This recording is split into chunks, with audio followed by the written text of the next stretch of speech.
Chicos, les agradezco su apoyo, hay un nuevo video en el otro canal. Les pido por favor que se suscriban en el otro canal, en serio, se los agradecería muchísimo. Y si quieren un saludo, dejen su comentario pidiéndolo, y los saludaré en el siguiente video. Los quiero mucho, continuemos con la creepypasta. Si me quieres ayudar, o donar, vayan a mi Patreon. Aquí vienen los saludos: Benelope Candy, López, Silver, Fabio, Rato Taco, Ernest Coto. Si quieres tu saludo, deja tu comentario.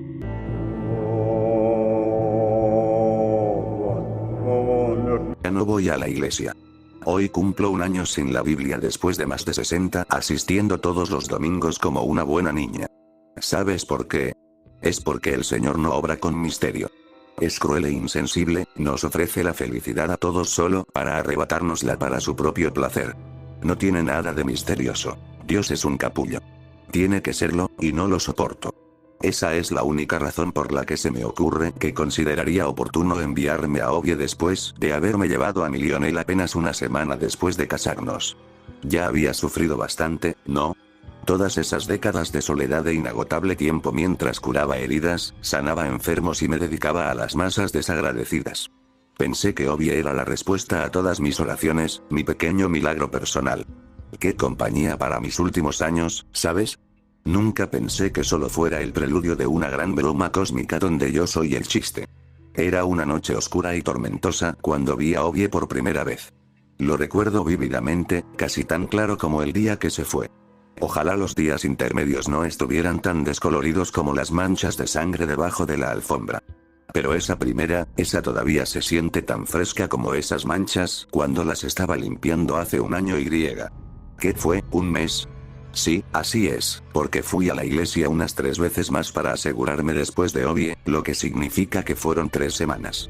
Perdón, me estoy desviando del tema. Mi concentración ya no es la misma. Así que, la primera noche que conocí a Obie, estaba sentada en mi acogedora salita, tomando un té caliente, cuando oí que llamaban a la puerta. No esperaba a nadie, la verdad es que hoy en día no conozco a nadie que lo espere, así que dudé un poco en abrir.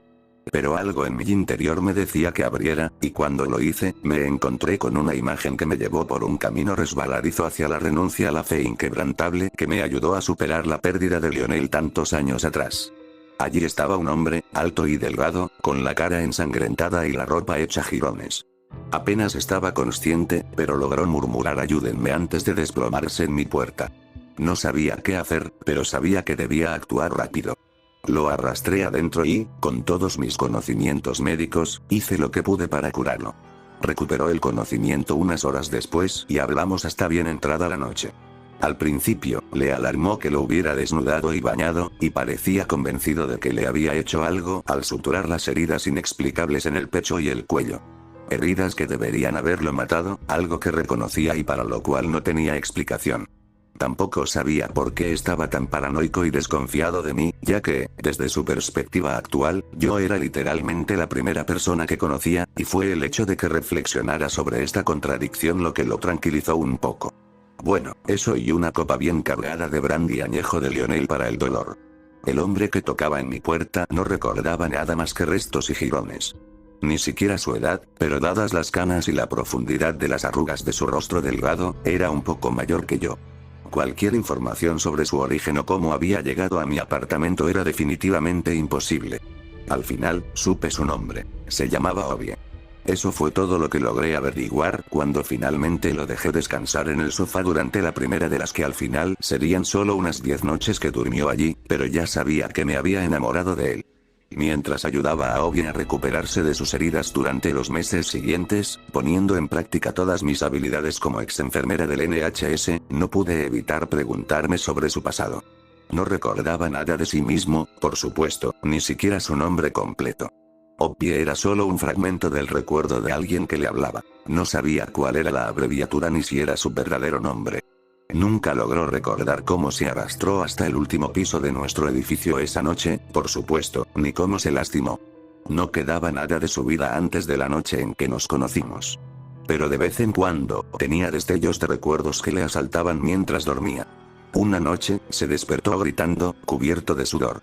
Me sacaron de mis ronquidos inmediatamente y él se abrazó a mí con fuerza. Vi algo, dijo con voz temblorosa. Algo terrible. Me describió un laboratorio, con máquinas y equipos extraños, distintos a todo lo que podía imaginar cuando me lo describió. No dejaba de divagaciones sobre tuberías de acero azul provenientes de una estrella lejana al otro lado del universo, sobre motores esotéricos cuyos diseños desafiaban la comprensión, impulsados por hombres y mujeres atados a máscaras vivientes suspendidas en tanques de sangre de monstruosidades grotescas. Y, en el centro de la habitación en la que siempre se encontraba en sus sueños, había algo. Nunca lo llamó criatura, monstruo, entidad ni nada por el estilo. Simplemente lo llamaba la cosa de sus sueños cuando hablaba de ello, lo cual ocurría a menudo.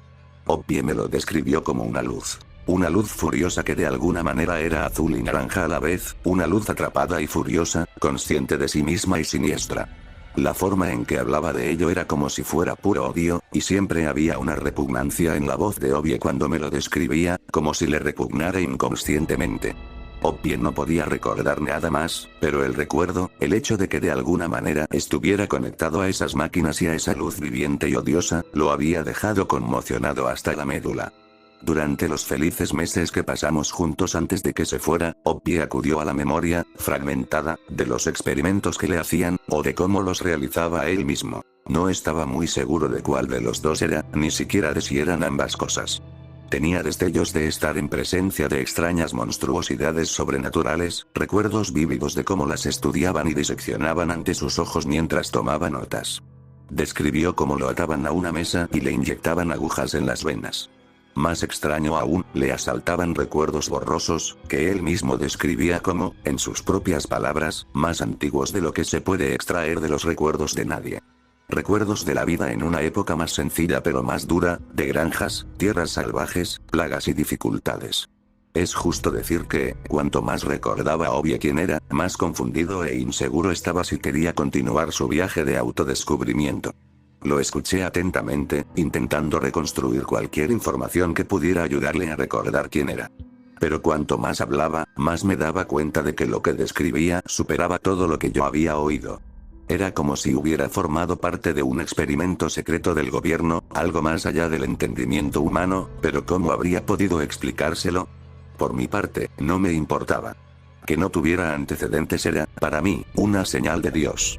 Era mi Oppie, y lo había enviado como recompensa por mis décadas de fe inquebrantable tras perder a Lionel y vivir mis mejores días como viuda sin quejarme. Me lo merecía, según mis cálculos, y ningún recuerdo inexplicable, impulsado por el diablo, cambiaría lo que sentía por él. A pesar de los horrores que había presenciado, Oppie se mantuvo amable y gentil. Nunca perdió el sentido del humor ni el amor por la vida. Pero a medida que la pandemia se extendía y el mundo a nuestro alrededor se volvía más caótico, comencé a preocuparme por lo que le sucedería si las autoridades lo descubrían. Sabía que tenía que protegerlo, a cualquier precio. Falsifiqué documentos y le creé una identidad falsa, todo para mantenerlo oculto del gobierno. No fue fácil, pero lo hice porque lo amaba y sabía que merecía una vida normal, sin importar de dónde hubiera venido antes de encontrarme. Pero a medida que nos adaptábamos a nuestra nueva vida juntos, no pude evitar preguntarme sobre las cosas que había visto y los experimentos que le habían hecho, y esto era peor, que él mismo había realizado. Era un pensamiento aterrador, pero Oppie era un hombre amable, con un corazón de oro. No pude evitar amarlo, sin importar los retorcidos y desgarradores que se volvieran los recuerdos que desenterró. Sin embargo, a medida que pasó el tiempo, me di cuenta de que tenía un problema más inmediato y mucho más práctico. Mantenerlo aquí conmigo iba a ser un desafío. La pandemia había golpeado duramente a Londres y el gobierno estaba tomando medidas drásticas contra los inmigrantes ilegales. Sabía que si descubrían lo de Oppie, me lo quitarían. Así que hice algo que nunca pensé que haría. Violé la ley. Yo, Ethel Fisher. Cometí fraude. Creé documentos falsos, falsifiqué su identidad y todo para mantenerlo a salvo y conmigo. Por un tiempo, funcionó. Vivíamos juntos, felices y contentos. Pero entonces, en 2022, todo cambió. Fue entonces cuando apareció. Era un día como cualquier otro cuando Obadiah llegó a nuestro piso. Recuerdo oír el timbre y, al abrir, me encontré con una imagen que me dejó paralizado. Allí estaba un hombre, alto y delgado, con rasgos que reconocí al instante, porque lo había visto por última vez sentado a la mesa de la cocina comiendo un plato lleno de cerdo asado. Eran novios. Obie estaba allí frente a mí, mirándome con una mirada amenazante que nunca antes le había mostrado.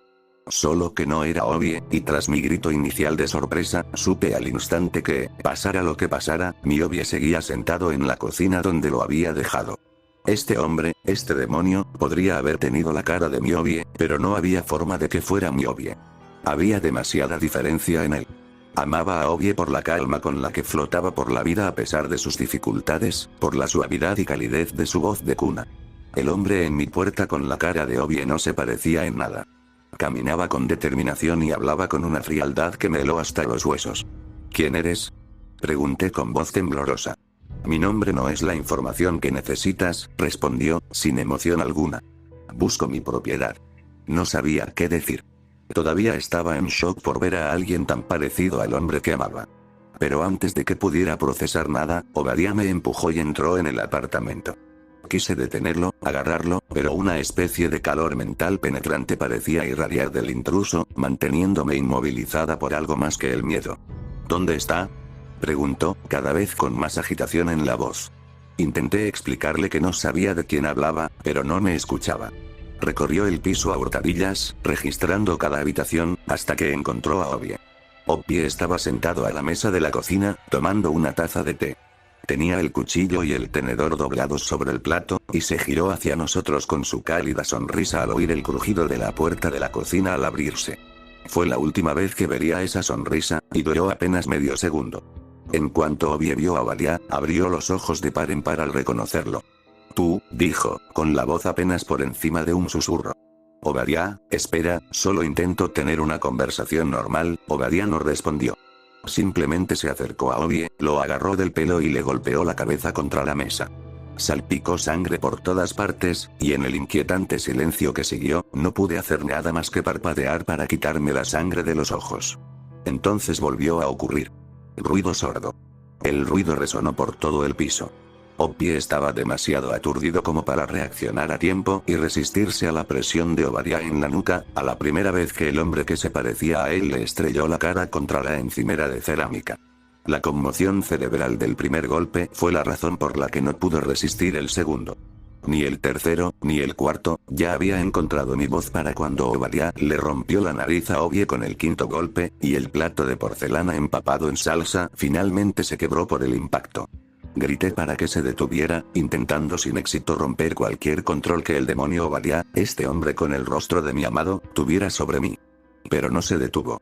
Siguió golpeando la cabeza de Obie contra la mesa, una y otra vez con ese ritmo incesante y repugnante, hasta que solo quedaron fragmentos de la parte inferior del cráneo y la mandíbula aplastada. Y entonces, tan abruptamente como había llegado, Obadiah se limpió las manos, echó un vistazo rápido al cuerpo tembloroso y casi decapitado, y salió por la puerta. No me dijo ni una palabra al irse. Ni siquiera me miró. Me quedé allí, sola, con el cuerpo casi decapitado del hombre que amaba. No sabía qué hacer. Estaba aterrorizada y angustiada. ¿Quién era ese Obadiah? ¿Y por qué mató a Obie?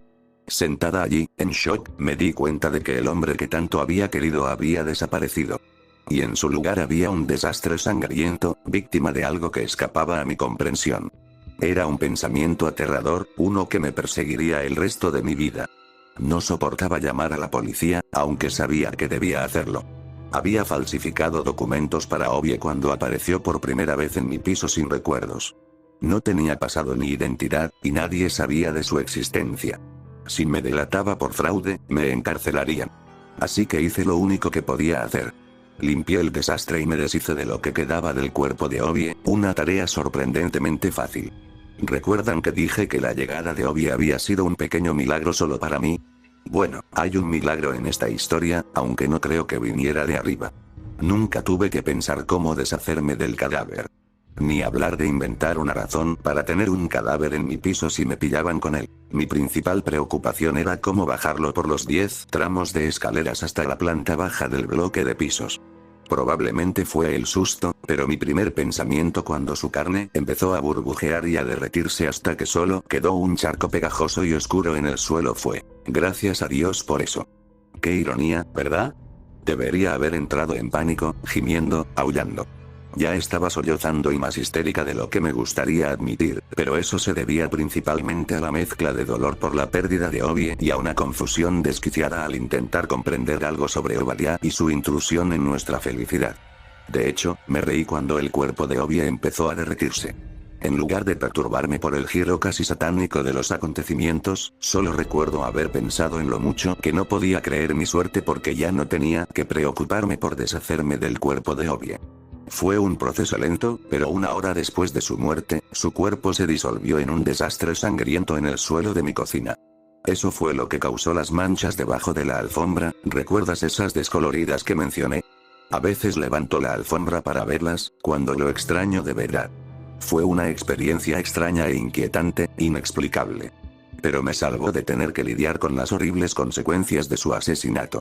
Y no creo que eso signifique que Obie no fuera humano, y ni siquiera voy a considerar esa idea. En los días siguientes, intenté comprender lo sucedido. Incluso si hubiera ido a la policía, no me habrían creído cuando les dije que el cuerpo de Obie se había disuelto, sobre todo porque no hay pruebas legales de su existencia. ¿Quién es ese Obie?, decían.